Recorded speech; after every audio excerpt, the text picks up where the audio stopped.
My new phone mount for the bow just arrived. Thought I'd unbox it, show it to you guys on camera.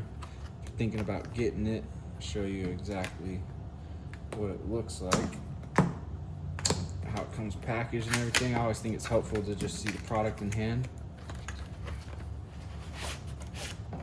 Oh nice, so it comes in some custom foam block right here, super protected.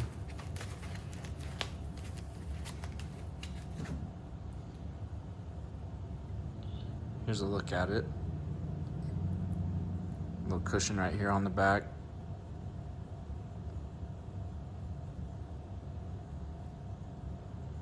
And